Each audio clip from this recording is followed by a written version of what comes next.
All right. It says it's going. That's awesome.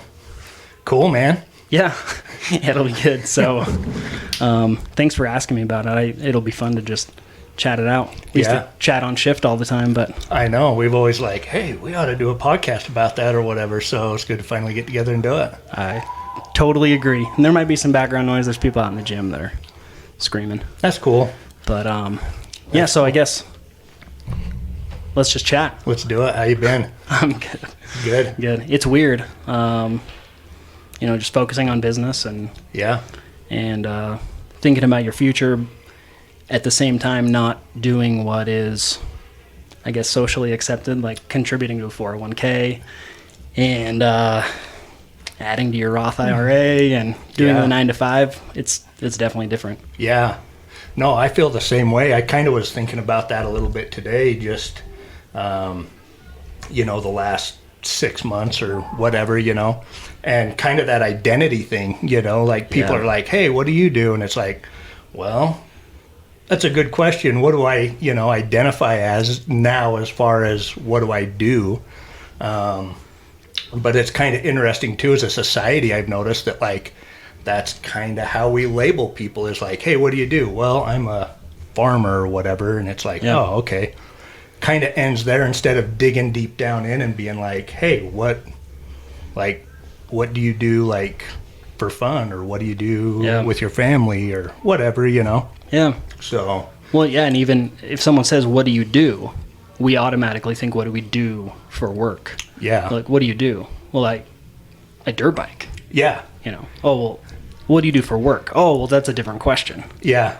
So. Yeah, it's been like, I've talked to Breezy about that a lot too. And she's like, well, just tell people you fish a lot. Yeah. And I'm like, yeah, I guess, like, what do you do? Well, I fish a lot. That's what I do for fun or whatever, and like, oh, what a lazy bum. I know, exactly. Isn't that so weird though, that it's like, oh, is that socially acceptable that I can say that I fish a lot or dirt bike a lot or whatever? And I don't know, it's kind of like, if you have the means to, then why not? For sure. But do you think that's how it is in other countries? I don't know. I've wondered that if, like, as a society in the U.S., are we so focused on money and wealth and accumulating things that that's kind of the focus, whereas in other countries it's different than that? I don't know. I mean, you lived in Mexico. Was it different down there at all? Well, I guess I actually don't remember. I mean, I don't specifically remember asking anybody, hey, what do you do? Mm-hmm. And then they tell me, I don't remember. But, I mean, being in other countries, whether it's Mexico or Haiti especially, very different level of happiness than here in the United States. I think we're less happy, yet we have way more. Yeah. Which is pretty interesting. So Mexico and Haiti? I would say less so Mexico, definitely Haiti. So almost like the more you come up the social... The more the poverty, the happier? Yeah, the happier. Interesting. And I mean, I think once your basic necessities are met, if they're worrying about food, it's probably very different than if they're worrying about buying a vehicle.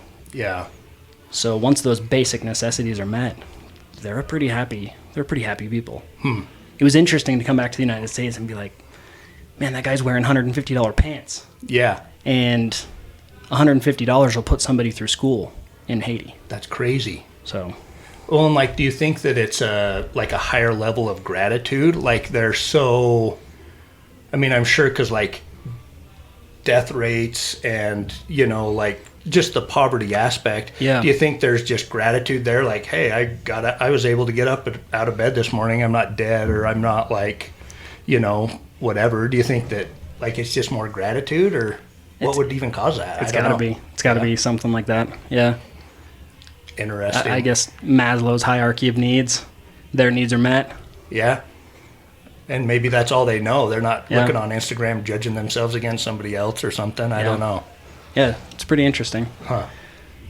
Yeah, I don't know what we're doing to ourselves societally. It's been kind of interesting for, you talk about like not like being out of the social norm, and just kind of pursuing what you want, business or whatever it is. Like, because we're kind of in a unique situation where we had a pretty good year last year. We're like, let's just pay off all of our debt. Yeah. And, we actually were renting a little place, and stuff.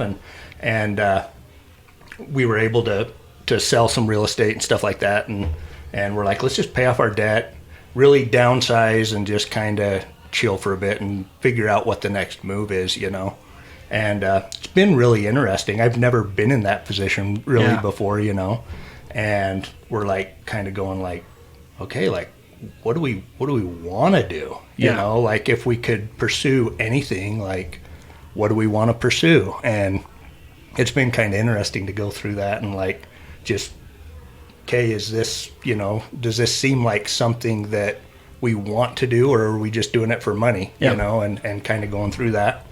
And also it's been interesting too, just like we've decided we can live on a lot less, just we paid off cars and everything, and we're like, man, like you pay rent and you pay for food and insurance and there's some medical bills and stuff, but it's like, man, we can really live off a lot less. I don't know, it's been interesting. What like a good personal social experiment to be able to do that. Yeah. I don't think a lot of people, I mean, not judging anyone, most people don't have the guts to do it.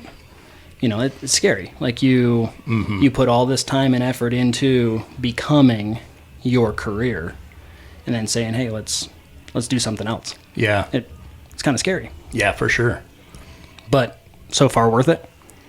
Yeah, I think so. And nothing against any of my careers. I've had many, people are, back to the what do you do question. I'm like, freak, I've done so many, like I farmed for a long time. I've had a bunch of different businesses kind of around that and stuff. And then the fire department. So I'm like, that's a good question. What do I do? Maybe someday I'll grow up and figure it out. But yeah, for sure. I think, just, it has been interesting. I think it's worth it, just to kind of figure out what you're passionate about and follow along, and go for it. I don't know. I've asked a lot of old people that are successful, like how did you find out what you wanted to do? And a lot of them have said, I still don't know what I want to do. Yeah. I think there's something about that mindset of just the growth mindset. I'm gonna do this, and now I'm gonna do this, and now I'm gonna do this, and you're never completely satisfied, which I think can be healthy. Yeah. It can probably also be very unhealthy, but in the healthy manner of, hey, I did this, I'm happy with that, moving on to the next thing. Yeah. Yeah, and I think, I've always kind of been jealous of the people that are like, I knew when I was 12 years old what I wanted to do, and then they do that forever, and I'm like, man, why couldn't I just, figure that out? But I think, too, that, like you were saying, it is important, if something's not working out, and, not that you quit because it's hard. I think that, if you decide to do something, you have to stick with it long enough through, because it's going to suck, whether it's starting a business, whether it's starting out in a new career, it's going to suck for a while, and you're not going to see results for a while, really. And so, you really got to fully engage that, I think, and not just quit when it gets hard, but, after you've kind of established some success in that, I don't think that it's bad to evaluate and say, is this really turning me on? Is this really, giving me fulfillment or passion or whatever? I think that that's a good thing. Were you ever taught that in school? No. I've thought about that a lot. No, never. It's kind of the 9 to 5, get a career, be a whatever it is. I'm not going to start naming stuff. Oh yeah, for sure. Anything we say, it's definitely not a smash on anybody, because Yeah. I mean, how cool to know what you want to do Yeah. and go and get a doctorate and make it happen. Like, I Yeah. actually envy people like that. So anything For we sure. say is definitely not a slam on anybody. Absolutely. Yeah, for sure. But, I mean, but I think there's kind of becoming a shift in that too. Like, I look at technology, just the progression of things. Like, I almost see that almost some cracks in that old model, kind of, the 9 to 5, contribute to the 401k, have the pension. Like, I kind of see some cracks there that a lot of people are maybe going away from that and don't believe in that system anymore. Maybe, I don't know. No, I think you're right.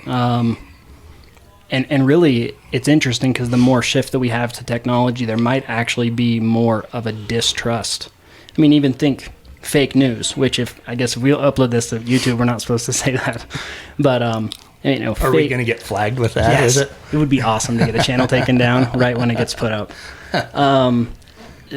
But as there's more technology, you would think that we should have more truth. Yeah. But I think it's the opposite. And where it might be easy to manipulate people in a certain direction, it also makes us more distrustful. And so whether that's fake news or just any media outlet, and I don't care if it's left, right, middle, whatever it is. Sure. Shifting people in a certain direction, it might move us to more of a distrust, which is good. We should be questioning the system. We should be questioning everything, whether it's local law or the Constitution.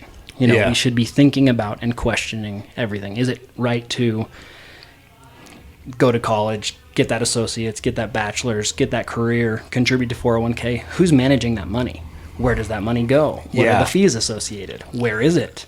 There's so much. And so I think that shift is happening, and I think it's a very healthy shift for our society. Totally. Yeah, and I was, right along those lines, I was thinking about that today as well. We kind of, a big buzzword in the news and everything, and news or on YouTube or Facebook or wherever, is like the Robinhood traders, and like everybody's like, oh, it seems like it's especially like older people that are in the financial industry are like, oh, these Robinhood guys don't know what they're doing, and a bunch of amateurs. And I think there's some truth to that. But I also look at it as like, I mean, a whole generation of people have been introduced to that, and most of them aren't just going to stay ignorant. And I mean, there are some that are. I mean, but if it's something that they're like, hey, I can make money at this, and I can excel at this, and this interests me, they're going to go out and learn more about it. Yeah. And so, I mean, that's kind of how I got, I was like, dinking around. And then after a time, it was like, hey, this is a real thing, and there's real risks involved. I had to go get some education about this, Yeah.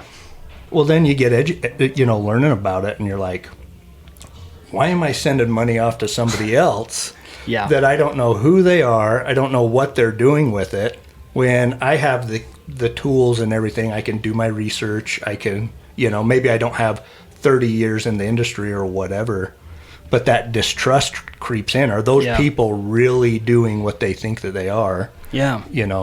With 401ks or whatever it is, investments that, I don't know. There's a few people that you turned me on to. One of them is Mike Maloney, and he just, he's like, hey, Mom, you have someone that's doing your finances, let's check it out. And that guy's like, hey, I lost you less money than other people would have lost you. Yeah. You're like, wait a second, you're losing my mom's money? So all he does is decide, hey, I'm going to learn this for myself. 6 months later, or whatever it is, he's managing his mom's money and doing really well at it. Mm-hmm. Then he decides, oh, I can do this. He starts to look into the markets, what's good to have, what's the direction we want to go. Well, it looks like hard assets, silver, gold, real estate. He was pretty quick into cryptocurrency. Mm-hmm. Just knowing, hey, I can be there, and the closer you are to the source of money, the easier it is to get that money. Yeah. So if you're in the markets, you are that guy that's managing the mom's money without going through 9 steps to get there. Yeah. Yeah, for sure. He's an awesome example because I think he's educated. You know, he's on YouTube. He's got that Hidden Secrets of Money. Oh, so you good. know, so here he starts from questioning what his financial advisor did, managing his mom's money, and now those things have got hundreds of thousands of views. I mean, so the guy's educated tons of people about Federal Reserve, finances, different things. So, I mean, yeah, that totally came off of, you know, that distrust of going, I'm not sure. And here he's contributed big time so cool to people's wealth just through that. So, yeah, way cool. So that technology that can easily be transferred to anybody, you know, that knowledge. Right. Whereas maybe in the past it had to go through, you know, Plato had to bring on specific people that he would teach things to. Yeah. Whereas now you can hop on YouTube and you can have a doctorate in, you know, you listen to 2 hours of podcasts a day. Yeah. You have that level of knowledge, or even more specific levels of knowledge than it might take to go through that entire program. Yeah.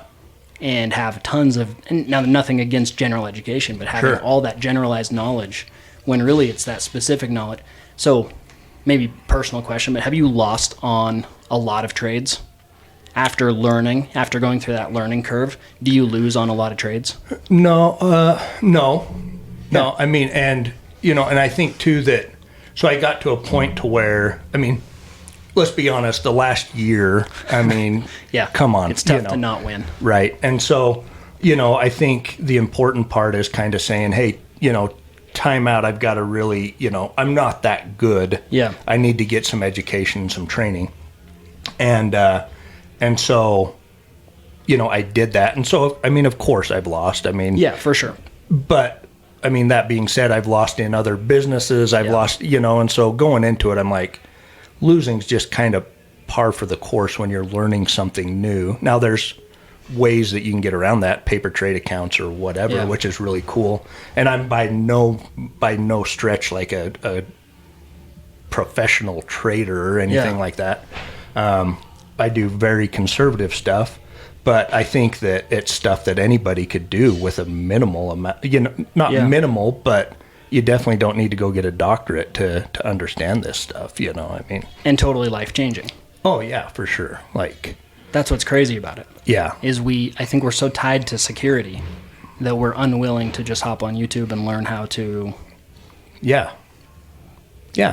make life in financial regard not so difficult. Now, mentally, it's actually very tough on me. Yeah, I would agree. I know my stress level has gone way up. Yeah. But I think long term it's worth it. Yeah. And the more that we learn it, the less stress there is, because you kind of learn the patterns and then being open to change. Mm-hmm. The market has been going up. It's tough to lose. Right. Well, what happens when the market turns? You shift. Yeah. Well, and I think too the important, you know, and so I think there's a lot of information. The hard part about like YouTube and some of the stuff that we have now in general is that there's a lot to sort through, you know, and so, you know, you kind of, there's good information out there and bad information out there. So I kind of, you know, and I think we paid for, you know, some specific, once you kind of get a general idea of, hey, I really am kind of interested in this, then you kind of have to go to that next step and get some, you know, pay for some education or something. But anyway, you know, I mean, I think that it is life-changing. Yeah. And I think that it's, I don't know, it's interesting. It's been an interesting process. In the beginning, paying for that extra was very difficult for me. Yeah. I'd be like, what? Oh, I don't know. That's scary. Like that's, I don't know. Yeah. And then it's like, wait, if you pay $100 for this education, but that education returns you $1,000. Yeah. We'll gladly pay that $100. Yeah, for sure. It's kind of interesting. Well, and I kind of went heavy, you know, when I was like, okay, this is something I'm interested in, but I know that I need to really, you know, go get some education that's gonna help that. You know, I kind of went heavy on the education as far as that goes, and some of it benefited me and some of it didn't. But I kind of went into it knowing that, and I think that you have to. Yeah. But, getting that kind of an education and information versus college and some of the things that are societal norms is, I don't know. So I went to I have a bachelor's degree in ag business.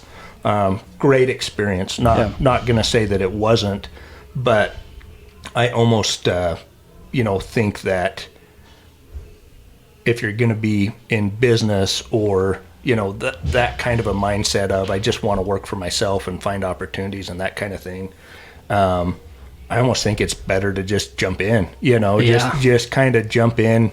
I wish that when I was 18, 19, up into my 20s, when I was spending the time going to college, that I was just jumping in, and there wasn't quite the information then that there is now, but jumping in, failing, and just trying a bunch of different things, educating on a bunch of different things.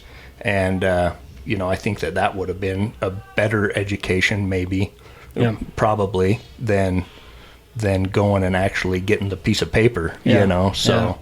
Yeah. Actually, we have the book. So Success Principles, he talks about the ready, fire, aim. So a lot of times we ready, aim, and then fire. Yeah. But really, like take a long range shot, for example. Mm-hmm. If you're not trying to conserve ammo, take that long shot, see where you're at, then aim. You know, we don't have to spend so much time focusing on that first one. It's okay to fire and then to aim, or failing forward. Yeah. So it's okay to fail. And I think we need to be teaching more people, go out and fail. Yeah. And fail a lot. Yeah. Because that's the best educator. We've failed a lot. Yeah.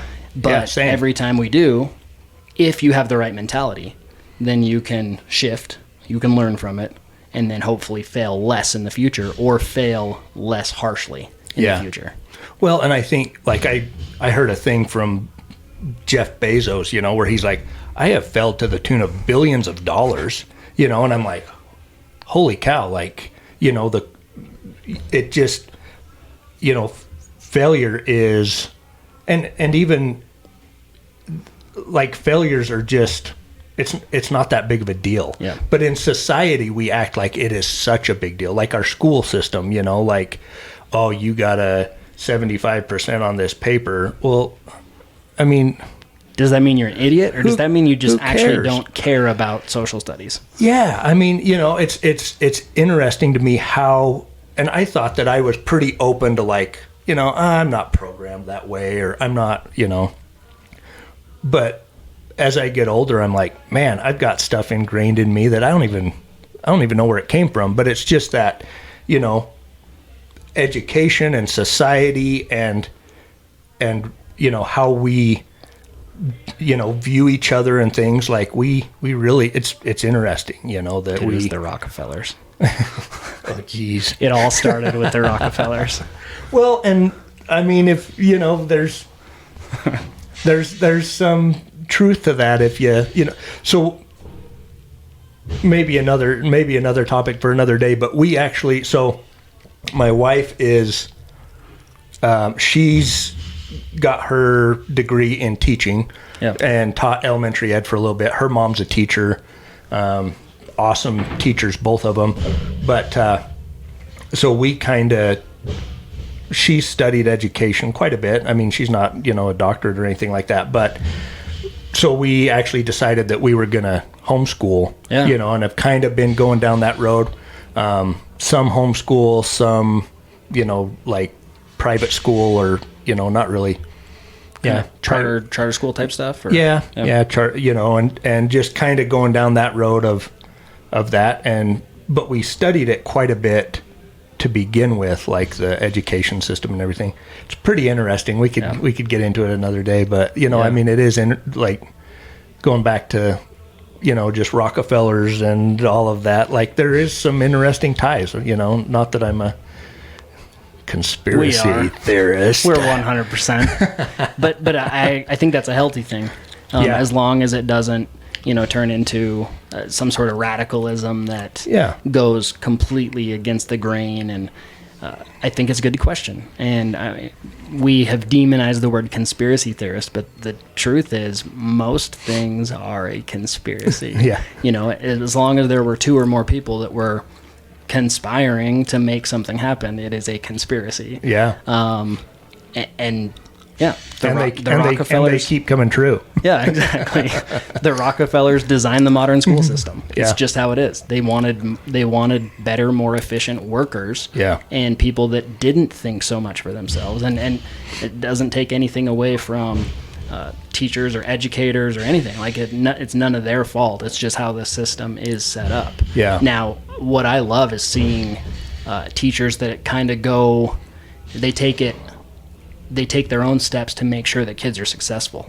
And that, I think, is just awesome. Like one of our kids' teachers right now, she's just very focused on his success, making sure that he's, I don't want to say socially there, because that makes it sound like he's got major issues, but just making sure that he's getting along with other kids and making friends, and that he's good at math, and that he's doing his social studies homework, and she's taking an extra to make sure that he's, like, I think that's amazing. And those are the type of people that, no matter what the system is, I guess I don't know where I'm going with this. It's just like there are such good people in the world, regardless of how the systems might be set up. And I mean, I say that my kind of alluded that my education wasn't important, and that's not the case at all. I had some very influential people that, as I was coming up through grade school, middle school, high school, very, very influential in my life, and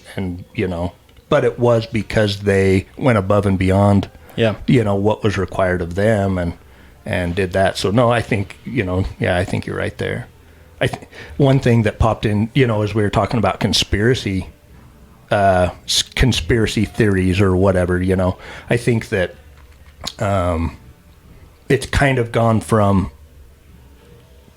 being conspiracy theorists to even anybody that questions. I guess I don't look at conspiracy theorists as anything other than just somebody questioning, and, looking at different angles or whatever. And there's a quote, I think it was Thomas Jefferson, that said, and it, not word for word, but something to the effect of question with boldness the very existence of God. For even if there be a God, he basically is okay with honest questioning than blindly following, kind of. I mean, I slayed the word for word there, but that's kind of interesting. I think about that, and it's probably healthy to question, and there's nothing wrong with questioning. If we can question even the very existence of God, then we can question everything else, and that's okay, You and I have talked a lot about blindly following. And, I mean, sheep getting led to the slaughter. Like, in any context, we just should not blindly follow, no matter what it is. I mean, if you grew up Catholic, question the origins of Catholicism. If you grew up LDS, question... and it's okay. Like, we should be questioning everything. It doesn't mean that we need to be contrarian at everything, but questioning it's so healthy. That's how you gain testimony. I mean, that's how you know something's true and what you should do and follow. Yeah, for sure. That's awesome. Yeah. So something I was going to ask you, any books, any specific books you're reading right now?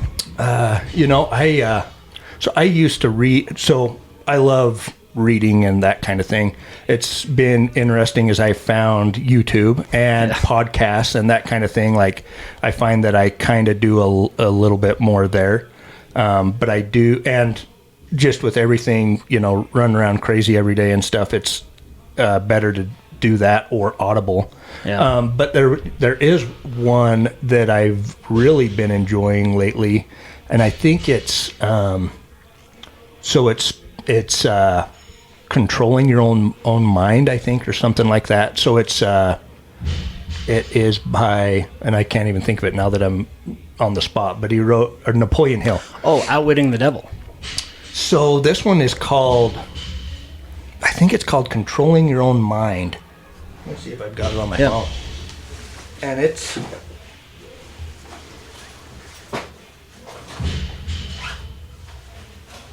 Maybe it's not Napoleon Hill, but it's fantastic. So it talks about, kind of the same stuff that we're talking about, and just how to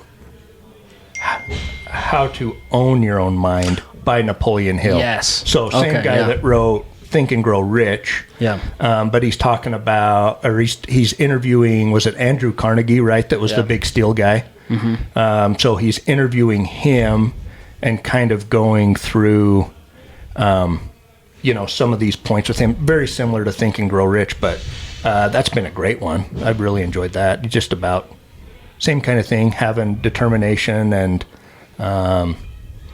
faith in what you're doing and having a purpose and going forward with it. Even if one of my favorite things that he said in there that really stuck out to me now, that is, the man that basically decides to do something and work towards that goal, even if he doesn't know how it's going to work out, like mysterically finds the tools placed in front of him, as he goes through that process. And I love that. I've seen that a lot in, different things. And well, not to bring like a completely spiritual, context to this, but that's faith. Yeah. Oh, like absolute, pure, unadulterated faith. Yeah. Is knowing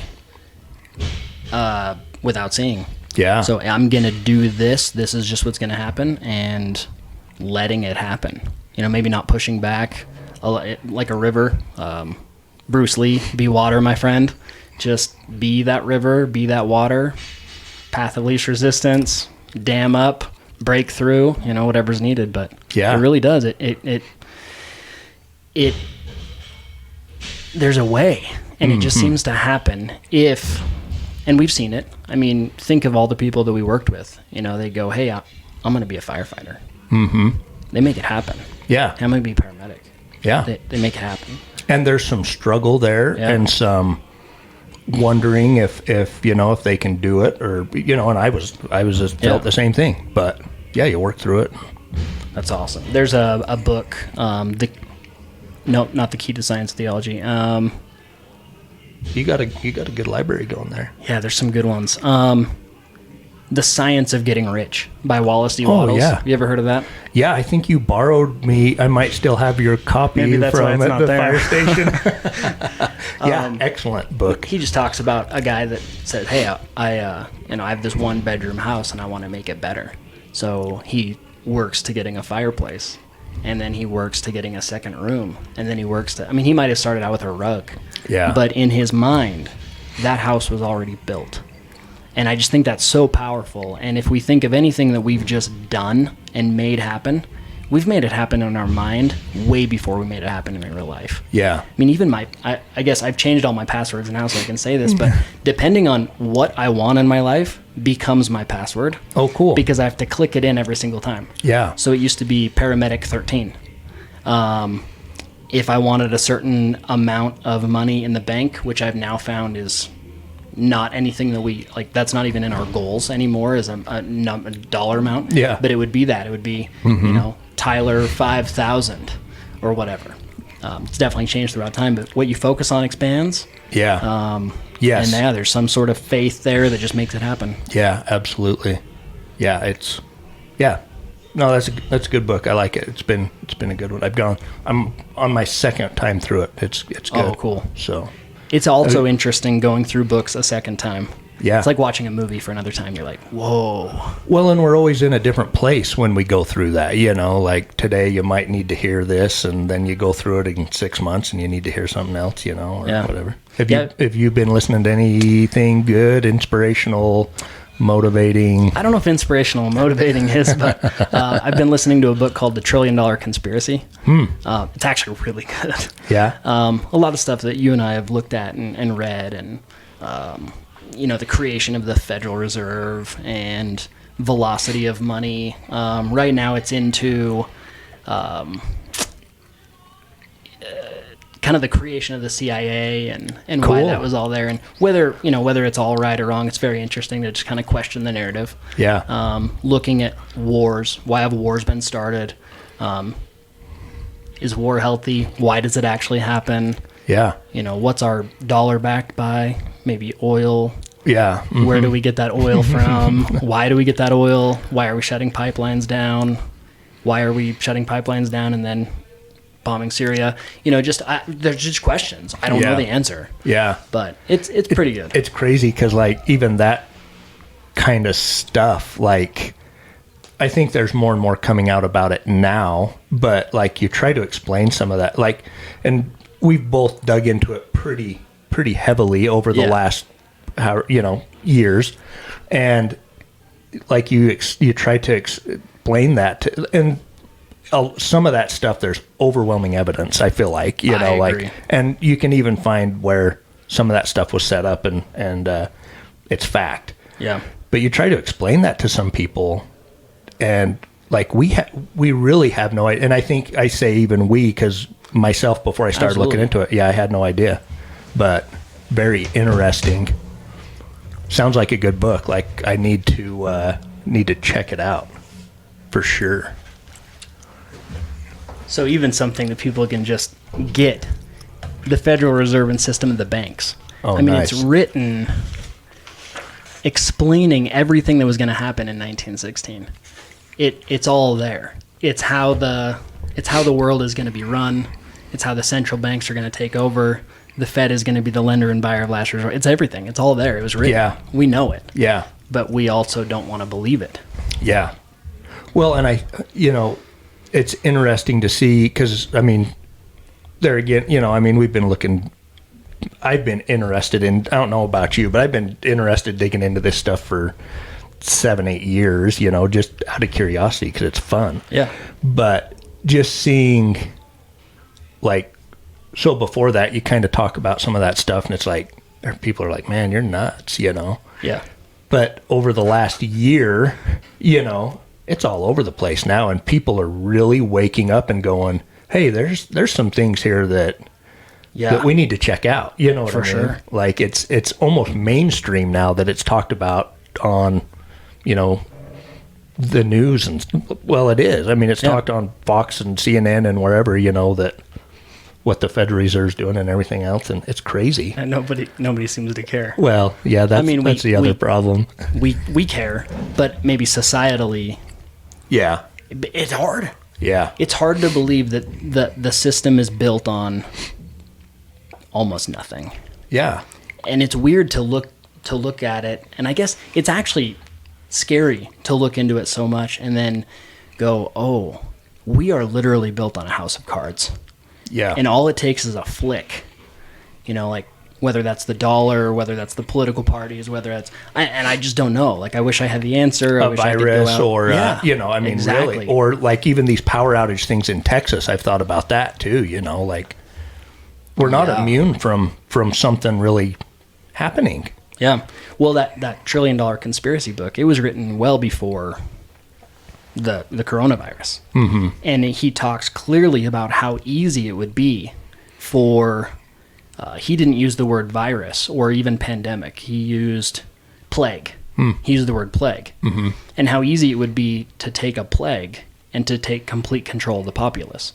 Now, I'm not saying that's what's happening, but it is very interesting to just go through the Bill of Rights, that video that we had watched with Doug Casey. Yeah. Just go through the Bill of Rights and see, freedom of speech, freedom of religion, right to bear arms, 14th Amendment. Oh, this is really interesting to go through all of this and say, we've got some freedom of speech taken away. Mm-hmm. We weren't allowed to go to church. Certain press is not allowed... I mean, really, I think you and I both have been thinking this whole time, what can we say without being censored? Oh, yeah. It's weird. And we, and it seems so bizarre to have to say that. Or even think that. Like, if there wasn't some of these things going on, then who cares?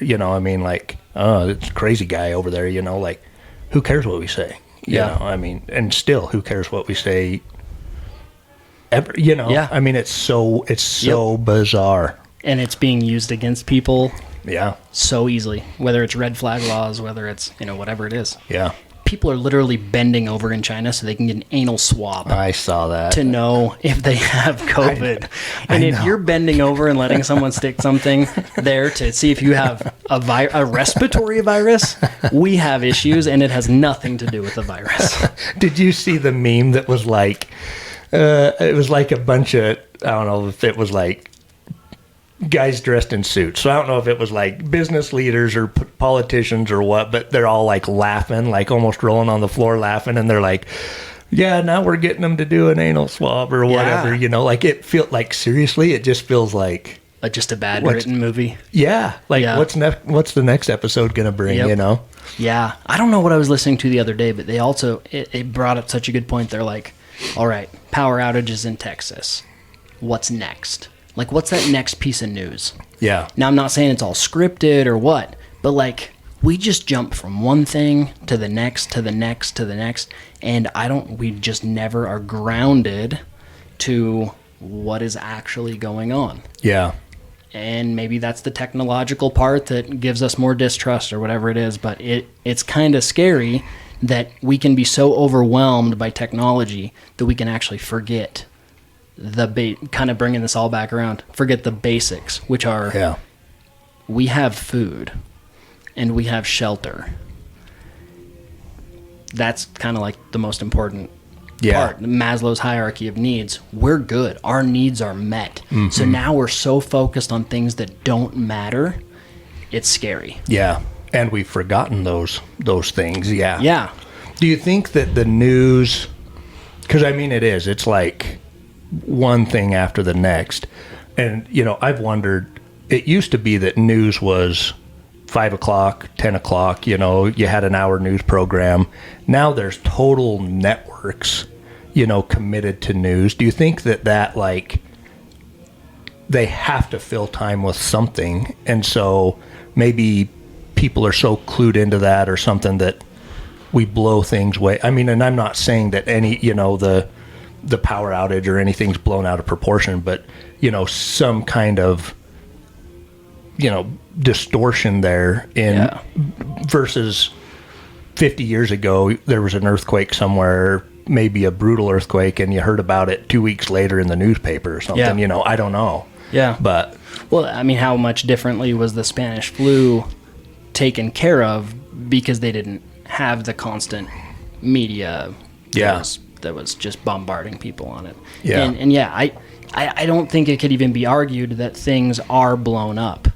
If you're a news media organization and you make your money by selling news, you're absolutely going to blow things up. Yeah. You're going to make them bigger than they are. Or you're going to make certain things smaller than they are because that other thing sells better. People can't get over Trump. Yeah. They can't. Like, he's done. He's not the president anymore. And I hear, whether it's Twitter or, CNN or news, or my phone just pops up with news that I don't care about. Mm-hmm. And it's this about Trump, this about Trump. Well, it's a lot easier to hear. Well, sorry, it's a lot easier to sell Trump than it is to sell Biden. Yeah. So they're gonna make it. They're gonna blow things up. They're gonna make things more, and it's just how it is. Yeah. Yeah, it is. It's and a lot of opinion, and so you get like the story, but then you get 8 hours of like, well, let's get this guy's opinion and this guy's opinion and this guy's opinion, and I don't know. I mean, I don't watch any of it really, I mean, I get my news from Facebook and YouTube, and that's all real. Yeah. There's no fake. Oh, for sure, dude. Yeah. Absolutely. No, but I think that it is interesting that there is some credible people on platforms now that are totally independently monetized or free even. Yeah. And we can get so much wisdom from that and, and really what's going on. But well, the financial market, if you like Bitcoin Twitter follows what Bitcoin will do better than any financial analyst out there. There are now algorithms and bots set up to see what Twitter is saying about Facebook. Or sorry, see what Twitter is saying about Bitcoin. Interesting. And will trade off of what people are saying about it, and it wins 90% of the time. Interesting. So, I mean, it's out there. Yeah. And it's more credible than any financial analyst out there, any financial market. There's a website called tradethechain.com, and it takes Twitter analytics, and it takes the history, you know, the charting, and it puts them together, and it's extremely accurate. They'll say whether that day is bullish, which means that, you know, it'll go up, or bearish, meaning they think it's going to go down, or just neutral, it's going to go sideways. It's almost always right. Yeah. It's crazy. That is. AI. You know, I mean, that's what we're getting to, is seeing people's habits and you know, I mean, same kind of thing as that, you know, algorithms that are tracking this and that and everything, and maybe AI is a topic for another day. We could go down that rabbit hole, but Elon Musk crazy. just put a Neuralink on a chimp and had him play a video game. I mean, we're there. Yeah, it's wild. Like Joe Rogan, we're cyborgs. Yeah. Like, we're connected to this. Well, and it's interesting too, because I don't want, like, I know that this is coming, but like driving down the road, like I don't use the phone, you know, like, and so, but I have a question or something. I'm like, man, I wish that I could just, like, you know, have that in there that I could think and it would link up to whatever. Which it's coming. It's coming. You know, and so, but it's like, it's scary because I see how nice that would be, but how scary that would be. And so it's that weighing out of, like, people are going to want this because of just, it's simple and it's, you know, efficient. Yeah. But on the other side of that, it's scary and everything else, you know? So if you think, hey, I want to know what date the pyramids were, and all of a sudden that pops into your mind because you were able to. Well, at the same time, you think, man, that guy just cut me off. He's a jerk. And the government goes, what are you thinking? Yeah. That's scary. Yeah. What's that? What is that show? Isn't there a show with Tom Cruise? Minority Report. That's it. Yeah, that's the one. Okay, just, I'm maybe too much into this stuff, but just think of the movies that have come out and what they just predict what's going to happen in the future. Yeah. You know, Minority Report or are they really predicting, or are they, like, desensitizing people? Yeah. You know? Yeah. I mean, we knew what Star Trek, they had cell phones. Yeah. Well, then all of a sudden, you know, cell phones come out and it is what it is. Yeah. Movies predict the future. Oh, yeah. In a way. Yeah. I mean, there's also a lot of content, and, you know, Nostradamus made like 20,000 predictions. So obviously something's going to come true. Right. And maybe that's just how movies are. And it just happens because there's so much content. Well, and it's, I think too, like, you know, I mean, there's cycles. I mean, it's not like we're going through anything completely different than has happened before. You know, I mean, there's kind of, throughout history of the world, you can kind of predict things to, I mean, obviously we have technology and different things and everything else, but you can kind of predict the behavior of society and as humans, you know, I mean, it's just because we've seen the same thing happen over and over again. So maybe it's that, but I don't know. I mean, you got the Simpsons and South Park that are predicting the future too. So, I mean, you Simpsons is ridiculous. It's so crazy. I mean, to the T, like where signs are posted and people and what they say. I mean, it is absolutely crazy, but it's also the longest running TV show out there. So same thing, you get enough content, maybe you just get it right some of the time. Right. You put a bunch of stuff out there and see what happens. Broken clock is right twice a day. Maybe we just need to keep cranking out tons of podcasts, and then maybe then we can predict the future. Be like, man, Matt and Tyler really had that down. When really I just listen to a lot of YouTube and regurgitate everything that I've heard. So well, and that's, but yeah, me too. Yeah. So, but you get enough of that, you formulate your own opinion. Yep. And I think that's where the scariness comes in is when we just blindly follow, like we were talking about. If you just hear something, just hear Mike Maloney, and you're like, okay, I just have to go all in on silver. Yeah. Well, maybe not. Yeah. But then you also can't just hear Peter Schiff and be like, hey, I never should buy Bitcoin. Right. Well, maybe we should be doing both. Yeah. And diversifying, and that how it is with everything. Yeah, I think like you said, like, and that's the cool thing too, is there's so much out there that you can find an opposing voice on anything. Yeah. So I think maybe some of that, if we're going to question boldly, then maybe we watch the stuff and the people that agree with us, but then we turn around and we say, okay, who's saying the opposite thing? Who's Harry Dent or whatever, which, and then kind of gather both sides of the information. I say Harry because I feel like Peter Schiff is probably opposite than Harry Dent, maybe, I don't know, but at least in my mind he is. And and then you formulate it from there and say, well, what kind of tastes good to me or feels good to me, Yeah. But that's how it should be. That's what I would urge people to do. For sure. It's just think for yourself. Question everything. Question everything.